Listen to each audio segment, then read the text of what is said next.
Well, welcome in everyone to the first installment in our 2021 MAPGA online education series. On behalf of my co-chair for the Education Committee, Sean English, who's on with us, I want to thank you all for joining us. Again, please make sure you mute yourself if you can. I can hear a few people, but I want to thank everyone for joining us. Again, put your name and PGA number in the chat feature to get credit and for attendance and all that good stuff. And we'll do it again at the end. Additionally, if you have questions for Michael today, and we certainly encourage that, please put them in the chat. I've got it up, and I'll hit him up with those if he doesn't catch them first, and we'll roll right along. So without further ado, the 2012 PGA Teacher of the Year, host of New Breed of Golf on Sirius XM, and Golf Digest Chief Digital Instructor. Michael, welcome in. Thank you, Mark, and thank you for having me. It's a pleasure to be here with everybody. I love looking at these familiar faces and faces that I haven't met, that I certainly look forward to. I always down in my corner, there's Mike McGettrick, who's a longtime friend, a world-class coach and a world-class human. So Mike, it's good to see you, David Hutzel, all of you. It's great to be here. It's interesting that you would go and cite the Golf Digest digital thing. I think this is one of the things that we as professionals need to embrace. The world, as I'm sure unless you've been under a rock for the last little bit, the world has changed a lot in the last couple of days. And I don't need to tell you how, but I do need to tell you what I think is going to take place from all this. And just so that you guys understand, before I came on here, I had a phone call with a guy who said to me, I can no longer listen to your radio show because I can't support what's going on, and I can't support the people that are in the Trump organization. I also have had a ton of emails from people that have said they're not going to support PGA professionals. Now imagine this. There are people, your members, my members, people that come and take golf lessons from us who are upset at the PGA for taking the stance that they have taken. This is a no-win game. We are right now playing a no-win game. Now, we have all competed, played the game of golf with the idea that we could win. Imagine going out and playing a game you cannot win. No matter if you win, you lose. You can't win. And so what does that all mean to us? I mean, if I asked anybody, what do you think what's the landscape look like now? You probably haven't thought about it the way I've thought about it, because I've been getting phone calls about this potential situation happening for over 24 hours. I've had conversations with people who we all respect that are PGA professionals on both sides. It's good, it's bad. And let me just kind of take a sort of step outside the box so that you guys expand your minds here for a second. Imagine, if you will, that there are people that are out there that are no longer going to support the PGA of America, which is us. We are the PGA of America. They're not going to support the PGA of America because they don't like the stance that the PGA of America has taken. There's also people out there that will no longer support those that don't take the stand. So if you fail to say that you are for something, then I'm against you. And if you say that you're against something, then I'm no longer for you. You can't win the game. It's a scary time as a PGA professional. And it's particularly scary because of, to Mark's point, the digital process. We have never done more online instruction. I've never done more online instruction than I've done in the last 8 months. I've never done more of these Zoom things. By the way, one of the things that I'm doing is I'm hosting C-level executive meetings. Just think about that as a golf pro, hosting C-level executive meetings that have nothing to do with golf. And the reason why I'm doing that is because I'm looking at this going, I have to expand my brand as best I can so that I protect myself as best I can. And in turn, what's happening is that I have more revenue streams than I've ever had in my life. Now, what I would also say to all of you is, I'm not any more special than you are. I may be a little bit more deep in thought. I may have spent a little bit more time thinking about stuff than you have, which is one of the reasons why I like to do these things, because I want to make sure that you all have the same opportunities that I have. And you do. You might not have thought about them, but you do. So let me tell you one other reason why it's scary to be a PGA professional. Right now, there is not one company, one OEM in the game of golf that is not allowing people to purchase equipment online. Not one. It's undefeated right now. If I want to buy a Vokey wedge, I can go to Titleist and buy a Vokey wedge. So when you start to look at all of this, what does that tell you? Like if you were to look into the future 10 years from now, so those of you that are, say, 30 years of age, when you look into the future, what does all of this, what's happening right now, tell you about what the future looks like? Anybody want to chime in? Chime in. And I'll tell you what I think it looks like. I don't know that there's going to be a PGA professional at a club. I don't know that there's going to be, I would be stunned if there were multiple PGA professionals at clubs. And I would be stunned if there was something other than golf balls, hats, gloves, some shoes, and sunblock in a pro shop. If I were a head golf professional right now, I would be petrified. And I would immediately open up an online store. And if you all who are head golf professionals don't have an online store, I would do it right away. Because I can promise you, particularly coming out of this COVID, and we're not out of it, we just know how to handle it now. We've adapted to it. But what is taking place is people are now comfortable with this. 21% of all business travel will never return. That's what everybody said. 21% of all business travel will never return. If people are not out, there's no need to go out. So how are you going to, like it's scary, right? This is scary. But yet in every single situation, there's opportunity. So what are the opportunities that you see? What are the opportunities that exist in this really challenging time? Well, let me give you this one. From a teaching standpoint, less than 10% of the people take a golf lesson. Do you think that 90% of the people that are playing the game of golf are not trying to figure out how to hit their golf ball straighter or farther or more consistently? They are. What are they doing? They're signing up for online platforms. I know people that are in the online platform space that are making $1 million a year in sales.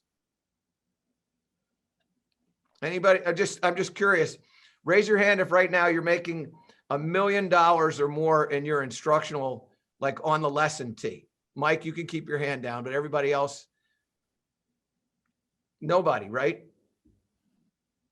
That exists for you. How do you do it? One of the ways you do it is you create a brand. One of the ways you do it is you invest in yourself. One of the ways you do it is you reach outside of your scope of what you know. Learn something different. Expand your horizons. Read some books.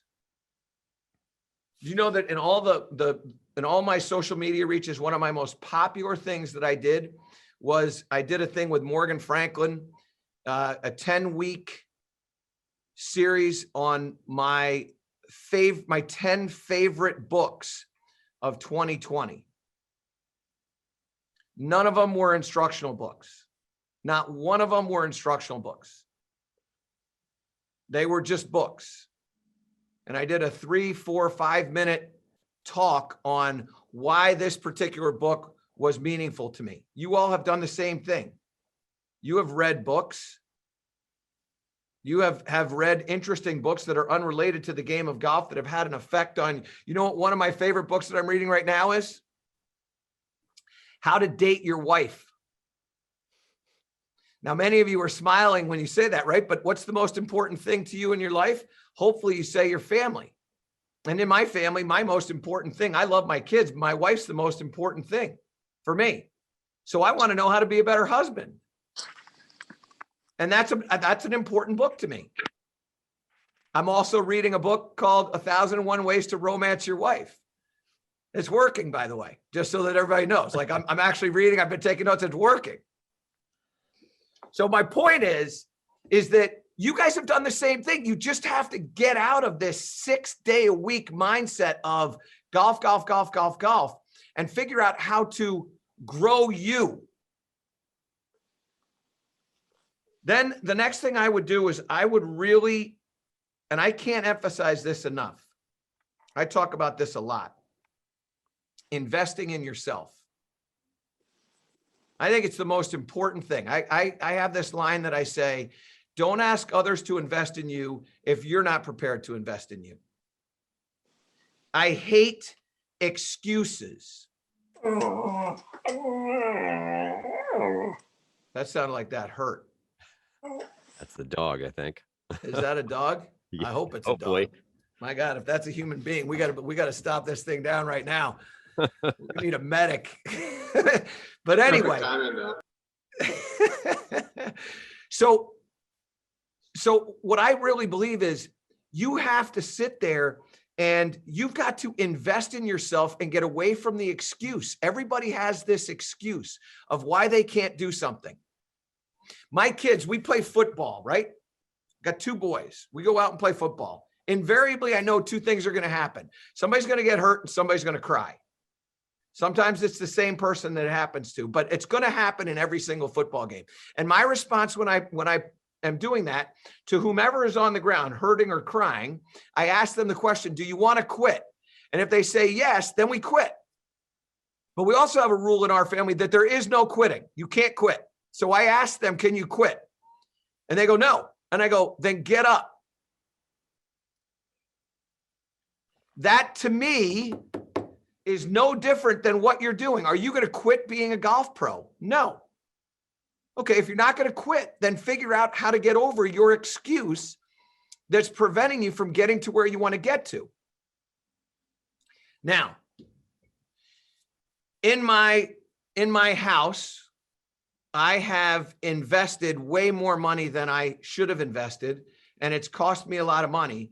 But as a result of what I've done, it has created me a lot of opportunity.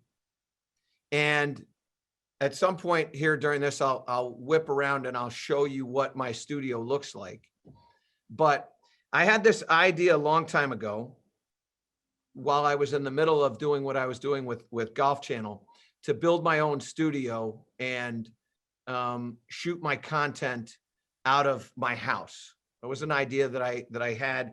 And I had that idea because when we first started doing the show back in 2009, our numbers were really, really high. We had a viewership of, we were doing regularly about anywhere between 0.15 and 0.17.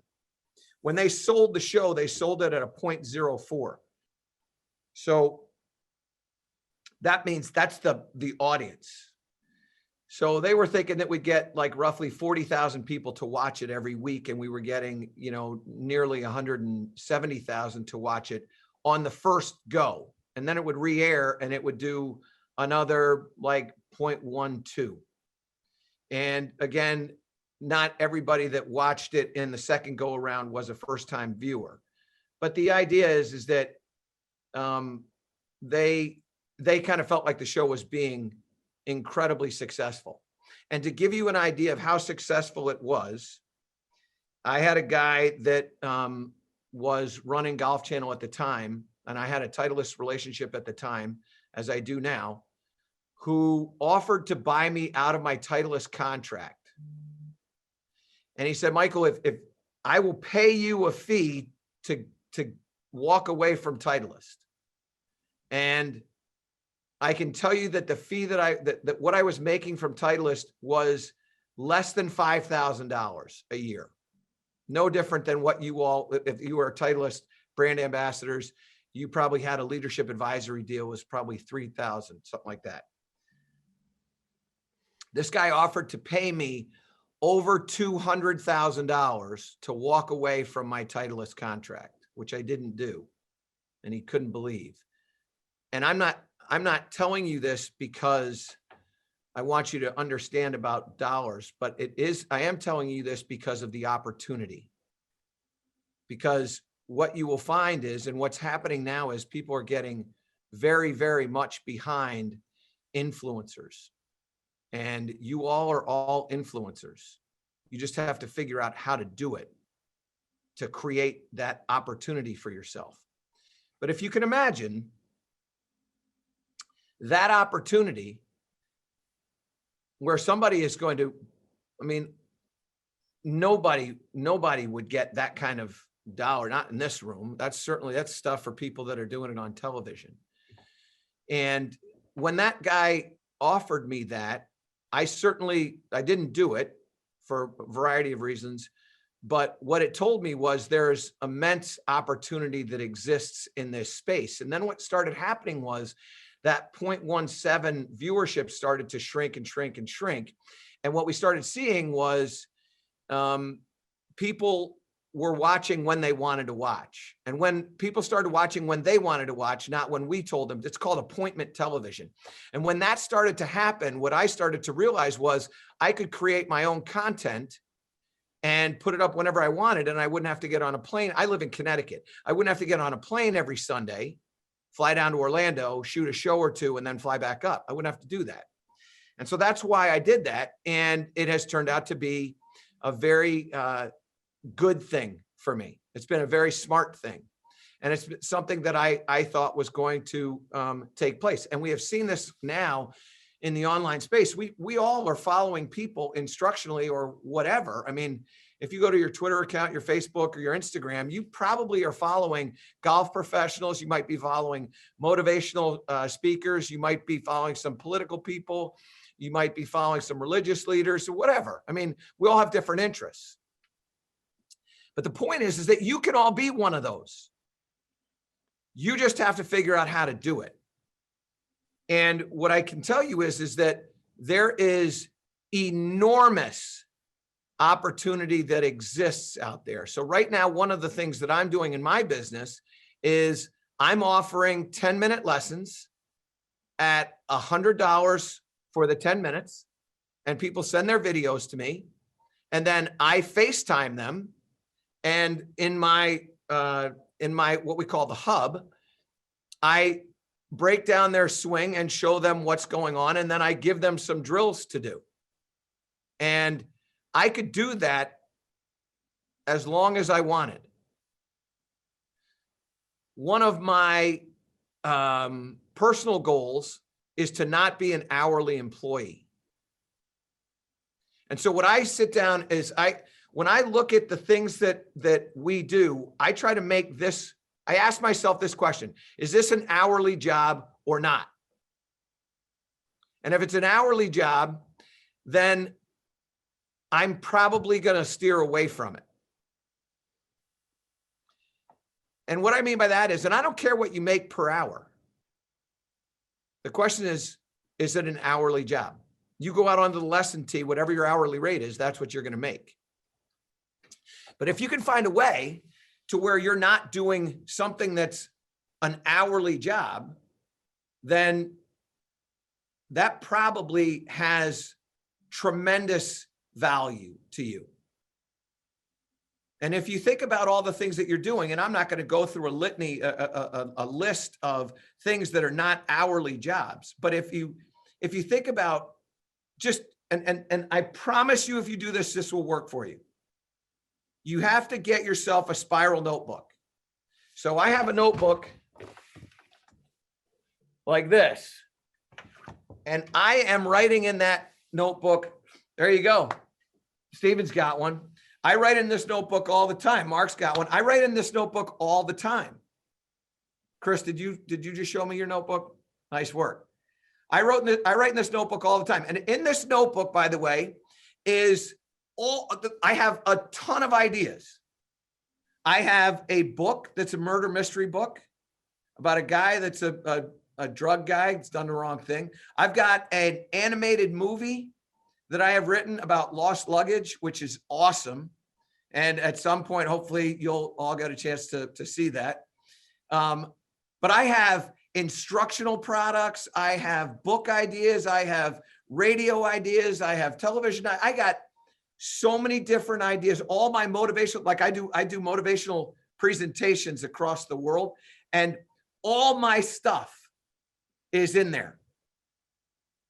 And I've probably been doing this for, say, 12 to 15 years, something like that. I can't tell you that I can pinpoint it, but I've got 6 that are filled up with all these various ideas. It's one thing to write it down. Another thing that I recommend is reading what you've done in there. So when I was flying up and down the coast, what I would do is I would write for an hour on my way down, and then I would read for an hour on my way back up. So what I would tell you is, if you all take trips, write and read. It's a lot of you write, not as many read. The reading is more important than the writing, quite frankly, because that's the stuff that gets in your mind. And what also happens too is that you'll take ideas that you thought of something in January and you thought another thing in October, and then you've read them all the way through, and all of a sudden you can connect the dots and you come up with another idea that leads you down a path that I promise you will make a significant difference. And so what I would recommend is, if you don't have a notebook, get a notebook and write in that thing, and write everything. Don't just, I'll tell you, I'll give you an example. So I either have the notebook in my backpack or it's by my bed. And one night at 4 o'clock in the morning, I had this thing come into my brain about this, what I call see it and be it. And it has a great golf usage, because it creates visual, it creates the visual side. We talk about a lot of different things in the game, but we don't really, I mean, we kind of talk a little visualization, but we don't really get into the visual. See it and be it, to me, is a really important part of success in putting, the visualization of a putt, the visualization of the shot, all that. But it's also in life too. Where you're going, what you're doing, what you can visualize. I try to tell people, just dream big. Whatever you just dream. Write your dreams down. Keep going. Write them down. Another thing that I use, another line, is direction with intent. And if we have direction with intent, we have straight line movement. And if we don't, we move like a bumblebee, and we haphazardly get to where we want to get to. And so I have this dream, see it and be it. And I get up at 4 o'clock and I write it down in my book. And the next morning, when I go back to sleep and I get up again, and now at about 8:30, I go get the See It and Be It web page. And it turns out that there's a guy that has this See It and Be It. He owns it for 2 more days. It comes up in 2 days. And all I have to do, And apparently the guy who has it hasn't done anything with it for all the time he's had it. He hasn't done anything with it. And if all I do is call back in 2 days, I'll find out whether I get it or not. And I call back in 2 days and the guy didn't do anything with it. And I got see it and be it. So now I have seeitandbeit.com, .net, .org, .co. I have all those. So when I start doing the things that I want to do, it's going to fall right under the heading of See It and Be It, which is also going to be a title for me on a book that I'm going to write. I also get trademarks. So I'll tell you a story about Let's Do This. Mark referenced that. This is something that I did when I was with the Golf Channel. I started everything Let's Do This. I wanted to have a clothing brand, a Let's Do This clothing brand. So I presented it to Golf Channel. They didn't want to do it. And I decided at that point that I was going to trademark Let's Do This. So I went and trademarked Let's Do This. Nobody objected to it. And I got the trademark in 2012. And in 2016, was it 16? I think it was 2016. Golf Channel came to me and asked me for my trademark. That's not your trademark. That's my trademark. That's Golf Channel. And we want to buy that for you. We'll pay you all the dollars that you put into it, but that's for us. And I said, no, that's not going to happen. You're not getting, that's my child right there, because that's my future. That's what that's how I'm going to make money. See, that's an opportunity to make money when I sleep. And that's what I want to try to do. And they didn't get it. I have it. And I trademark everything. I have A New Breed of Golf trademarked. I have Let's Do This trademarked. I have See It and Be It. I have 15 trademarks. Trademarks are things that give you opportunity to make money when you sleep. And you can start any brand that you want.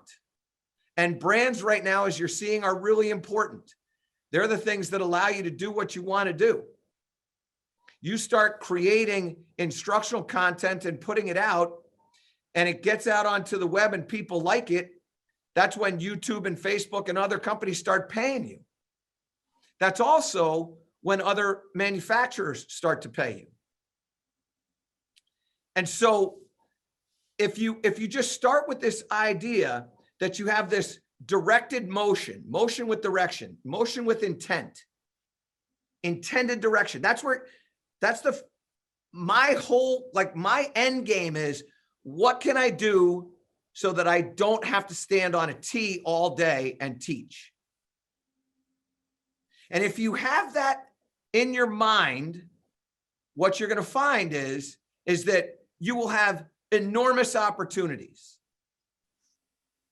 Does anybody have any questions yet? I know we've covered a whole lot of stuff, but it's kind of the halfway point. So yeah. Go ahead. So first thing I want to do is just, and again, have everybody type something in there, but let's talk. Two things I have on my notes here that I wanted you to hit on is talking about the online stuff, because that is, and then Spencer has a question on here too. So Spencer will get that one too.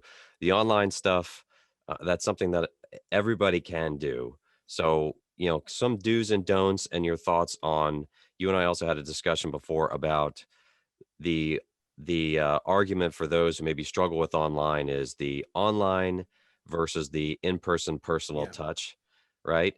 And then also, after you hit that, also talking about maybe some segments or areas in the game that maybe we're not seeing to get into teaching. Wonderful. All right. So let's start with the online lessons. The first thing when I'm dealing with online lessons, I don't go to online lessons without going to brand. So I think brand is a really important thing that you need to understand, and you need to understand how to develop it. And what I would tell all of you is, when you start getting into online lessons, there's multiple ways that online lessons can work, but you have to get into the brand. You have to develop your brand. And the first thing to develop your brand is you get in that book that I told you about, and you sit down and you write, what do you want your brand to be? That was a critical thing for me. What did I want my brand to be? I want to be a coach, not a teacher. That was important. How do I develop my coach side of me? Well, I have to develop the motivational side. So I'm going to make sure that I include motivational stuff in all the stuff that I'm doing in my branding and build my brand that way. So that's the first thing. You got to make sure you know what you want your brand to be. I can't tell you what to do that. That's something that you have to do. The second thing is you have to be consistent with your brand so that you get it out there. You let people follow it. And if you guys have had a chance to talk to Trillium, and I know many of you do know Trill, she's great at that, and she understands how to build her brand, and she's doing a wonderful job, and she's got an individual that's helping her with it who's also doing a fabulous job. So there's ways to do that. Online lessons. First thing that you need to do to be successful at an online lesson is you have to take some classes in how to present. Presentation is one of the most important skills that you have and something that you haven't studied. Take a Dale Carnegie class, which you can do online. If you go online and you type in dalecarnegie.com, you will get all kinds of ways that you can understand the key to being successful in making a presentation. There's another thing called Toastmasters. And Toastmasters is a wonderful thing that you can do that will teach you how to be comfortable in an uncomfortable environment. And I can't emphasize how important that is. Because what we think about in an online lesson is we think online lessons are, here's Mark Russo and he wants a golf lesson and I'm going to give him a golf lesson. Online lessons to me are group lessons, right? So like one of the things that I tweeted out, not a lesson, but one of the things that I tweeted out was, what is a good swing? Is a good swing something that has great rhythm? Is a good swing something that creates an effective shot? Or is a good swing something that is technically sound? What's a good swing? Well, in order for me to take that and put that into a video, I have to be able to be entertaining, because I'm giving a lesson, but I'm not really giving a lesson per se. So you have to be able to present. And if you think about what we do on a daily basis, and I don't care if you're announcing the member guest or you're giving a golf lesson, we are constantly making presentations. Has anybody, I mean, just quick show of hands, has anybody taken any classes on how to present? Now, see, this is, so I got a couple of people that have raised their hands. This is an essential. We should be undefeated. We should be undefeated. Everybody should go, yes, I have. And this is where, again, where I think the PGA of America has let us down. We should be, I mean, you should be able to get a class with Dale Carnegie for nothing. And I've tried and tried and tried to get the PGA to get behind that. But my point is, in order for you to teach online lessons successfully, you have to be able to present successfully. Now, let's take the online lesson space. Online lesson is, I'm either teaching somebody one-on-one or I'm teaching people in a group type way. The group type way, it's pretty much just the information is coming out of your face and you're not listening to anybody coming back with any kind of critique or questions. The other one is a totally different experience where you're probably giving a lesson to somebody that was referred to you by another person that's a good player that you coach, or you might have offered a special and somebody's coming in, whatever. But you have much more time to be able to get your point across, because it's really that there's no finite time in that online space. But there is a finite time in the other space where you're just sending information out. So now that means that you have to understand a couple of other things. And those things that you need to understand are, one, how does the human brain operate? So as a rule, just so that you understand, your job as a presenter in that online lesson is to distract the mind so that people stay attentive. You have to distract the mind so that people can stay attentive. In other words, if I do this and I do this, that distracts your mind. If I do this and then I do this, that silence distracts your mind. And what you have to know is how to distract people's minds. Your attention span is 8 seconds long. And those of you that have heard me speak before know that that's a big deal. 8 seconds. You have 8 seconds. You better be saying something and then create some distraction in 8 seconds, or they're going to turn. When you do this type of online thing, the first 4 seconds is vital. People make a decision in the first 4 seconds whether they want to watch or not. Your first 4 seconds can be anything. It can be funny. It can be unrelated. It can be direct to the point, whatever. And I've spent a world trying to figure out how to do the first 4 seconds in a creative way so that people go, oh, you know what? I want to watch this. Okay. The next thing are the next 26 seconds, the first 30 seconds, right? So 4 seconds, 30 seconds, and then 90 seconds. Those are key numbers that you have to hit. Most people aren't watching stuff past that 90 seconds to 2 minutes. Most aren't. You will have lost roughly half your audience in that space. Now, one of the things that I'm proud of, and one of the things that I can tell you I'm proud of it because I've studied it, I've worked at it.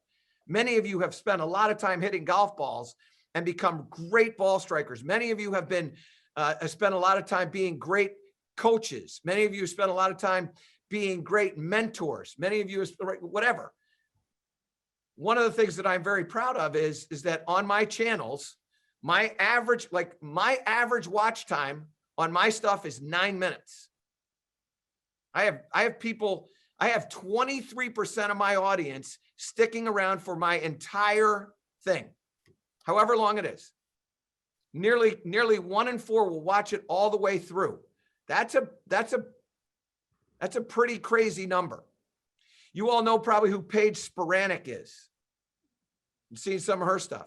Her average watch is under 20 seconds. Now she's got nearly 3 million people, but her average watch time is very small. You can develop the same thing. You just got to go and seek the information and find it out. Okay. And what I would tell you is that once you get into doing that and you start being successful at it, that's how you make money when you sleep. Because you shoot, what I do is I shoot all my stuff and then it gets produced and then it gets put out. And when that stuff is going out and it's making money for me, I'm doing other stuff that are allowing me to make money. Does everybody get that? Okay, here's a question from Spencer. How do you go about getting a trademark? The way you do that is you get a patent lawyer. And when you get the patent lawyer, and if you need I can give you my patent lawyer's information. He's up here in Connecticut, but if you're down there in the DC area, there are millions of patent lawyers down there. Just get a good patent lawyer. And then when you want to trademark something, say, hey, can we trademark this? And they'll go, sure. And they'll go check it out. And then it's a process and it costs money. But again, I go back to this other thing. If you can't invest in yourself, don't expect others to invest in you. Okay. Let's see here. Michael, talk about the segments that we're missing. We chatted about this earlier, just sort of, anything in teaching or areas that maybe we're not diving into. Okay. So what Mark wanted to touch on was, what are some areas in the game that we are missing or are opportunistic for us? And what he means by that is that, so when I was building my instructional brand, and I have had the great fortune of coaching a lot of great players who are at the highest level, PGA Tour champions, LPGA, whatever. Where I built my brand was in putting. So back in 1987, when I started doing what I was doing, I kind of went, okay, where's the area where you can really make a difference, make a name for yourself? And that for me was where it started. So I started doing all my research, reading a bunch of books, Horton Smith, Bobby Locke, Ben Crenshaw, Stockton, et cetera. And it was a very beneficial thing for me. What space is open right now? So if I asked you all to name off great full swing coaches, you could do that very easily. There's probably, 100 full swing coaches that you would go, yeah, that guy's good. So yeah, she's great. If I went to short game, it would be less, but you could probably cite, 10 or 12 that are really predominantly short game coaches that are extremely talented, and putting coaches is the same. The one area that I think that you can really make a dent in is bunker play. And the thing that's so amazing to me about bunker play is if you think about bunker play, you think about Seve Ballesteros, you think about Gary Player, probably Paul Azinger, and a few others, but they're all players. If you thought about one great bunker coach, and I would imagine Mike McGetrick probably is more well-versed in this area than anybody else, but there's probably not 3 coaches that you would consider to be great bunker players. And to that end, even if there were 5, you probably don't have access to them. But if you sat down and you tried to figure out how you could be the best bunker coach, and you spent a year working on all of it, the different types of sands, the different types of lies, the different types of shots, what bounce truly is, loft, wedge makeup, short shots, long shots, etc., spin, no spin. I mean, there is, we think of the putting Bible that Dave Pelz wrote. You could have a bunker Bible to be 3 times that size. I mean, you really could, because there's so much opportunity. And that would be a fabulous way for you to take your brand and grow it. And that, to me, that's the one area where I think that each one of us, provided time, could go out and do it tomorrow. Right. And again, wonderful comments by you, Claude and Jim McLean, Butch, all these great coaches. Many of you don't know that Butch is a pretty strong bunker coach. And Pete Cowan is a pretty strong bunker coach. But most people don't really know past that, anybody along those lines, and most people don't have the access to them. So that would be the one area that I think you can get into. Okay. Anybody else?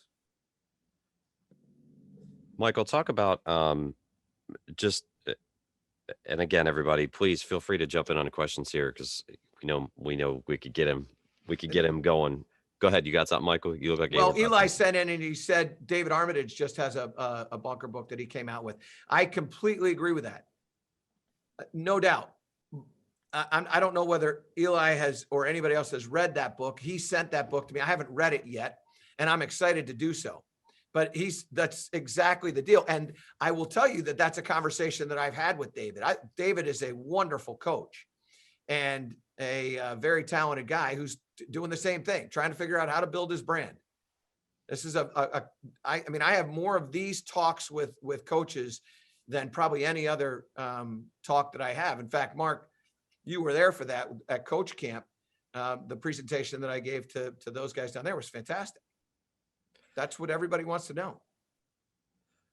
Michael, talk a little bit about because I do think this is an important point, and you had mentioned it earlier too, about, you said something to me before that really sort of rang true, and I'll try not to butcher it here, but essentially you said, I work, you said you work to live, you don't live to work. Yep. And so I think It's we're all sort of heading yeah. in that direction, or trying to, because as I mentioned before too, a lot of people on here, especially who stand on their feet and teach every day, it was busy this year with all this, people getting into golf. And so a lot of people are burned out, and we're trying, as you mentioned earlier, to find ways to not be on the hamster wheel.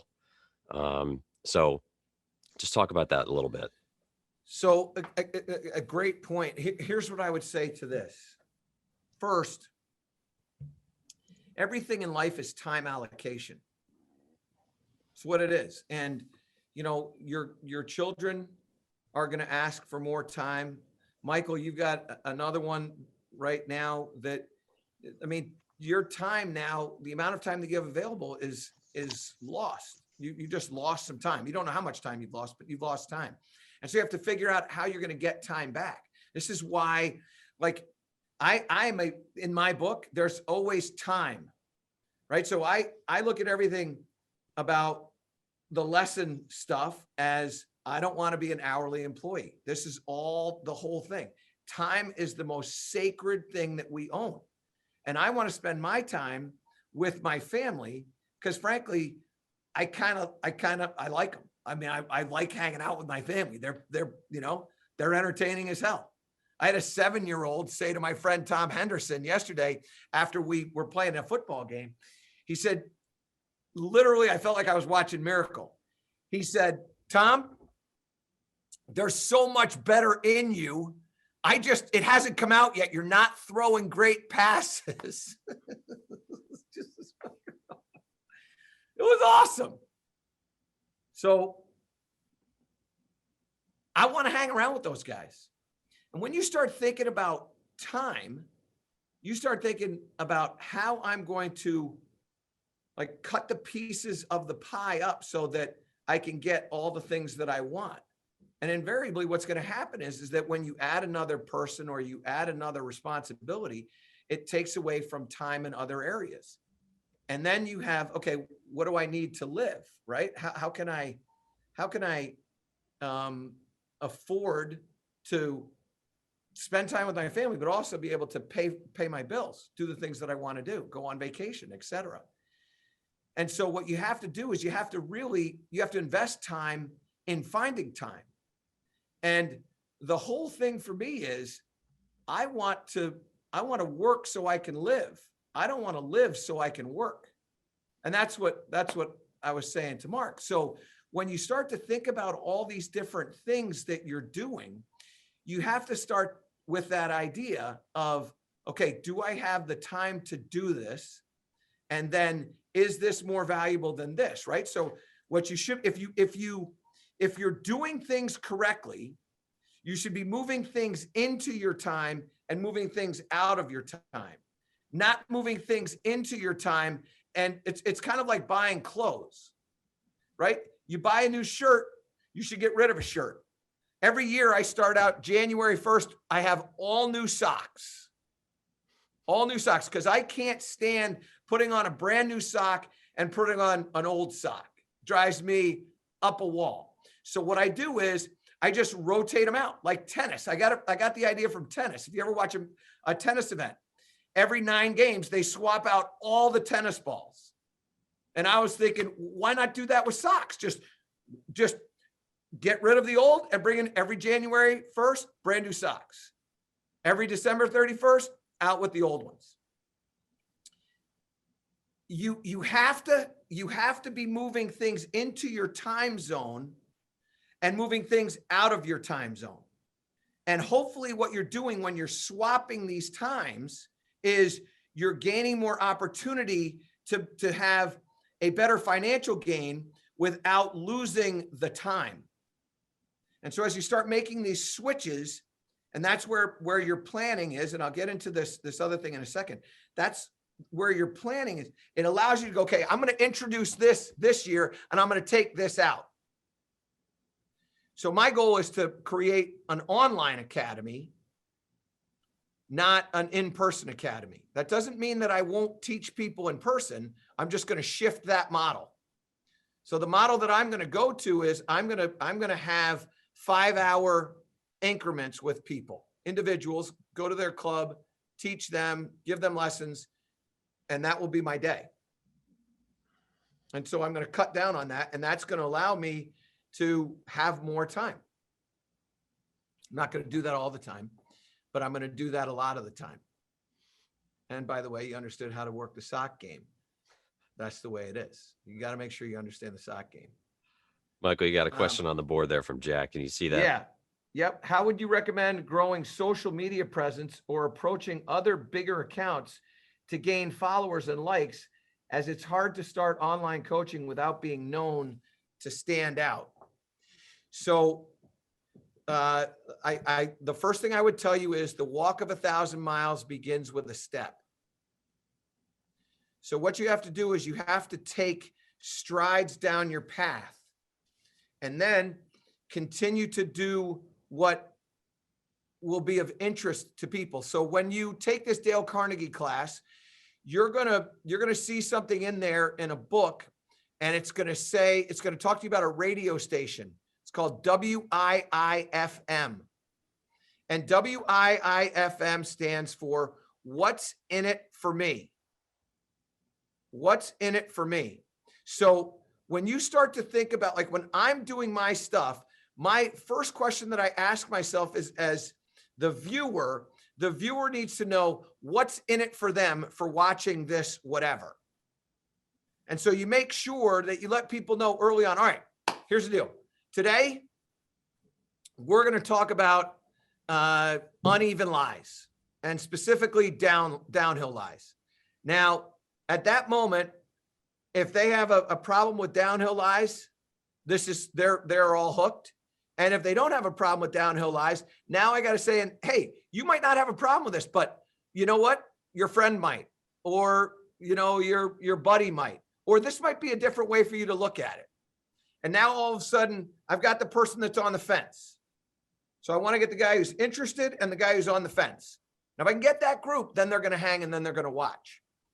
And when you start to do that, what you then have is opportunities for people to share, right? Hey, if you like this, share it. And the other thing that I would recommend, if you want to grow your social media presence, is find somebody that's really good at growing social media. You want to become a better coach, right? What do? You go watch a great coach, right? You want to be a better player. Call a guy that's a great player, and go, hey, what do you think about when you're hitting this shot? So that's a really, really important part of this whole thing. Don't be afraid to reach out. Try to have I guess the other thing that I would say to you is, and one of the things that is really important in all of this is, there's this one great dilemma. And the dilemma is, how do you appear to be the smartest person in the room without being the smartest person in the room? Right? Because what you want is, you want credibility, which comes with intelligence. But you want people to watch you, which means you can't be the smartest person in the room without making sure that everybody else feels like they're the smartest person in the room. Right? So what that means is that when you're doing your presentations, you don't speak above people. You speak to them at the level that they can comprehend. There's this great conversation that an interviewer had with Einstein, and they asked him, how did he know when he could bring one of his theories to the public? And he had a next door neighbor who was 8 years old, this 8-year-old girl. And he said, when I could explain it to her and she could understand, then I knew that I was ready to go. And you have to have that mindset. My goal is to not be the smartest person in the room. I want to speak. Look, dorsiflex, supination, pronation, all this other stuff that we want to chuck around is great when you're in this room. But when you're in the room where they can't spell supination, you better make sure that you have a way of saying it. That's why cupped and bowed are so good. Because if I say cupped, everybody goes, well, you go like this. And I say bowed, they go like this. Oh, no, that's not the right language. I don't care about the right language. I want communication. And communication is not what comes out of my mouth. It's what gets into the brain of the individual.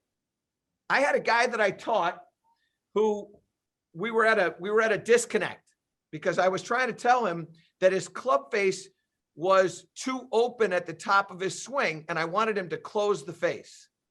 And for 3 swings in a row, the face continued to be open. And I finally said to him, because I have a baseball rule, if I try things 3 times and it doesn't work, then I try a different approach. So I said to him, show me what open looks like at the top of his swing. And he held the club so that the face of the club was pointing dead to the sky. And I said, okay, so, well, then I'm wrong. Let's say it differently. Close the face. And he shut the face and hit a perfect draw. Right? And so what happens is that when you start to say it in their vernacular, if he wants to call closed open, I'll call it open. If he wants to call open closed, I don't care. I want the ball to fly the way he wants. And if his interpretation of open is more closed, then open it. And I don't care. I want communication. Well, you don't have that in the online space. So you have to be able to create visual, which is another part of being successful. So get somebody who knows what they're talking about. Don't be the smartest person in the room. And that's one of the ways that you'll grow your brand. Anybody else have anything? Michael, just real quick, just as a reminder, I typed in there, but everybody who wants to get credit, just one last time before we wind it down here, to put your name and PGA ID in the chat. Give us one good thing, one big thing that you learned in the last year. Anything? Wow. Let's stick to the golf side, because I know I could let you off the lease in a lot of other areas, but let's stick to the golf side for a second. Anything that really jumped out at you? Yeah. So there's a couple of things. One of the things that has jumped out to me is that the game of golf is booming right now as far as rounds of golf are concerned. And we as golfers, forget PGA, we as golfers have a responsibility to keep these people in the game and keep them interested and keep them entertained. And if you get to where you're trying to develop allegiance and loyalty, then find a way to reward people, give them something. Hey, you know what? Look, give them a sleeve of balls with your logo on it. I started this thing. I started making these things right here called Positive Town. You see this right here? And so what I did was I made a whole bunch of street names on there. You can see the street names that are on there. So I put street names on there. I have Mayor Michael Breed. I created this whole thing. I am giving these things away to golfers, not because I want to try to grow my brand, but because I want to keep people in the game. So one of the things that I've learned is you've got to give more now. Now that they're here, you want to give more. The second thing is this, and this is the hardest part. We live in a very, very, very strange time. Maybe one of the strangest times that I've ever seen. I mean, again, take your political stances and put them aside for a second and just try to swallow this. We have a president that was running for president that is now as demonic as any other human being on the face of the earth. And he was elected because everybody wanted something that was not political, and everybody got what was not. He's the least political individual that's been in politics, and everybody got that, and now everybody's tired of that. We have a lot of strife. We have a lot of unhappiness. I read in the New York Post today, imagine this. A woman jumped out of a 12-story building with her 5-year-old daughter in her arms and killed both of them. Everybody's worried about this COVID thing. I'm worried about people's minds. And what people need now more than ever is attachment. They want to feel part of a community. They want to feel that there's somebody out there thinking about them.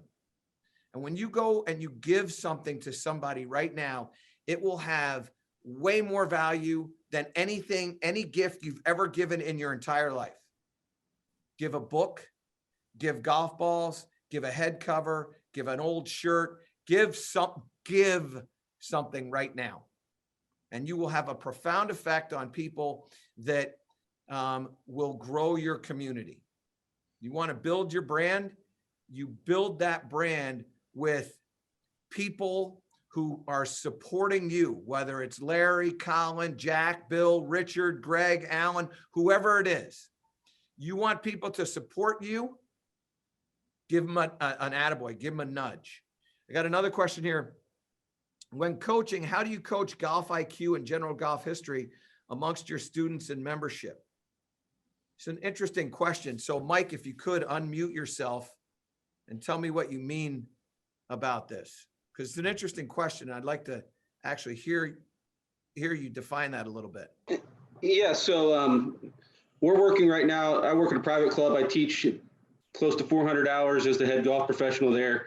And one of the things I've noticed at our facility is the lack of general golf IQ, the history of architectures, the history of the game, how the game inspired the different templates of golf holes, just overall golf. And I feel like so often I'm coaching and trying to grow the game of golf, but I feel like it's an area from our juniors and young members that's overlooked as the heritage of the game. Okay. All right. So this actually ties in nicely. So what I have done in the past is had what I call a no-holers club. And the no-holers club is basically for people that don't really know. They don't know the game. They don't know the history of the game. They don't know whatever. And it's really easy to do now because you can do it in a Zoom type thing. So if you set up a Zoom call with your members and said, hey, on Thursday at 7:00, we're going to have a meeting of the no-holers club, and everyone in attendance will get points. And you start awarding a points thing, and the top 10 points awards winners will get a dozen golf balls each with whatever the club's logo on it. I don't care, right? But award somebody, but encourage people to, and they'll get points for, create a point system. You get points for attendance, you get points for participation, whatever it may be. And then you go, okay, today we're going to talk about whatever. You keep these things. This is important to understand. You keep this show to 30 minutes, boom, 30 minutes. You stop. Anybody has questions, they can ask. You then have to make it interesting. Okay. So maybe you have a question that you leave everybody with. The first question is, how did we end up with 18 holes? Mike, if you're unmuted, do you know how we ended up with 18 holes? Why do we play 18 holes? And why don't we play 13 holes? You there? This feels like you don't know. No, I'm trying to log back in. I'm sorry. I'm on dad duty also. Oh, good. No, I couldn't tell you the exact history behind it. The history of the drinking scenario is one that always comes to mind, but I don't believe that that's accurate at all. Well, at least you're 1 for 2, because you're right. It's not how it works. That's not what it's about. And so what you do is you go, okay, here's the deal. Everybody has this homework assignment. Go in and find out how 18 holes came to be. And if you can get the right answer, then you can come back in. And it really has to do with the influence of the Open Championship. And believe it or not, old Tom Morris. And there were three courses that the Open Championship Rota was comprised of. And they all had varying holes. So St. Andrews had 22, the other two had 6 and 12 holes. And so they tried to figure out, okay, what goes into this number? And they decided 36. So 36 was the number of holes that they would play in the Open Championship. And then what happened was, because of 18 holes and then the start of a new golf course that, believe it or not, that old Tom Morris was hired to not only design the golf course, but run the golf course. He designed 18 holes because he knew that if he had 18 holes, he could be part of the Open Rota because they could play it twice. And that was the motivation. So there's all kinds of different things. When did the 14 club rule come into effect? Why is the hole 4 1/4 inches, et cetera, et cetera, et cetera. So there's all these different things that you can get into, and you can do it all in Zoom. And if you have interesting stories to tell people, they're going to listen. Like if I do this all the time. I ask people I've spoken at 33 of our PGA sections, and I'm a little bit of a ball buster because I think it's a responsibility that we have as PGA professionals to know the history of the game. And so what I would do is I would get the person that won the Horton Smith Award. And I think, Mark, have you won the Horton Smith Award? I am the current winner. Yes. That's what I thought. And so what I like to do with people is go, okay, who was Horton Smith? And why did we have an award named after, why did we have an award named after Horton Smith? Right. And so Mark, as a smart guy, would stand up and he would say, you can unmute. So I've been subjected to this. Chris George is on the call, and we were both subjected to this at dinner, and I didn't have an answer for you 3 years ago. That's right. And now for some reason, I can't remember the answer. I know he won one of the first Masters, but he won 2 of the first 3, but he was also the president of the PGA of America in 1952 and 1953. That's what the point is, that's what, yeah, I knew that was on the tip of your tongue. In fact, I thought I saw it in the chat. You typed it in the chat, which is well done. But here's my point. My point is that we have a responsibility to know this stuff. And if you don't know this stuff, you ought to know this stuff. And it's a wonderful way to take people who are not necessarily high golf IQ individuals and help raise their IQ by telling them interesting stories. Stories are wonderful things to get people interested in the game of golf. Okay. I hope that helps you, Mike. Here's a question from Joanna. We're doing a ladies learn about golf classroom setting program right now during the off season. History, etiquette, rules. We include a book and cocktails. That's fantastic. That's exactly right. And what we have done along with that is when the season starts up, you literally take them to the bag drop area and show them, like, if you were to come and play golf, here's how you would do this. You would show up here, you would meet this person, and then take them on a golf cart out on the golf course. Here's how you drive the golf cart. Here's how you make it so that they go, oh, okay, this is easy. So I drive this way and I do this, and remove the intimidation. And look, the final thing that I would tell you all is that you all have a great nucleus. Don't be afraid. Like, you don't need Mark to set up an educational opportunity for you. You can take 6 of you and go, hey, here's what I want to do. I want to learn how to speak in a camera. So everybody sets up their Zoom stuff. You take your platform, whatever it may be, instructional stuff, and you give a 1-minute instructional thing. So there's a lot of different things that you guys can do. Okay. Now, I want to show you one thing. I'm sure there's some other stuff that we can do. I want to show you one thing. This studio. Some of you have seen this studio that I have, and many of you have not. Now, I do this so that you all can get a look at what this looks like. So I'm just going to spin you around so that you have an idea of what this looks like. So right here, this screen that's on the right side there, that screen will provide all my club data when we start to produce stuff. That thing that's above the FootJoy logo, that's what we call the Surface Hub, Microsoft Surface Hub. That information right there in the corner, that's all my ball data. That's my simulator. This floor right here moves, so it adjusts and there's a putting mat underneath. So if I take this mat up, that right there, oh, I guess you can't see that. See if I can, that right there, that's a putting mat that I got from this company, Big Moss, who was the best. And then that goes all the way around to all of my stuff, and you can see all the cameras that are in there. And then right there, that's my production center right in there.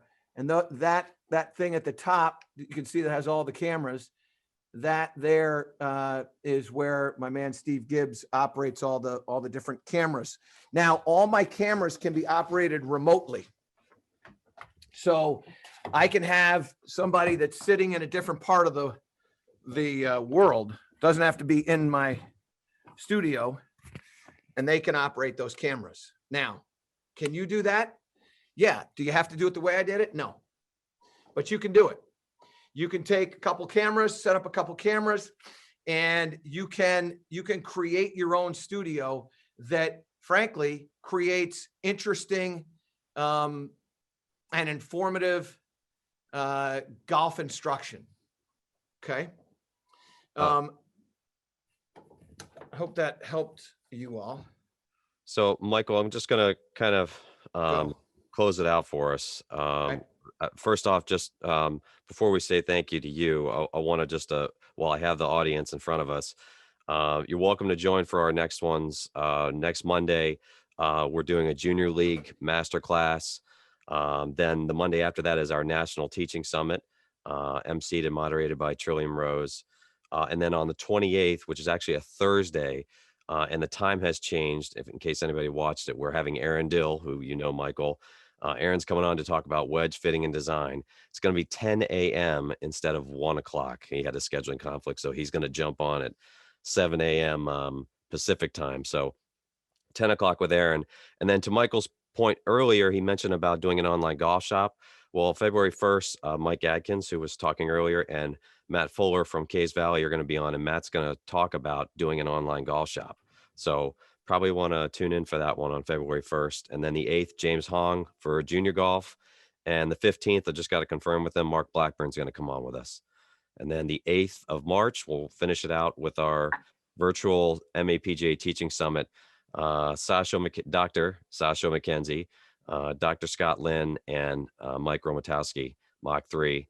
And we're trying to maybe slide in a couple other little things. So we're going to do some power and speed in golf. And I do want to make one note too on here. And I know he doesn't necessarily want me to say anything, but I'm going to. Our 2011 national champion is on here with us, David Hutzel.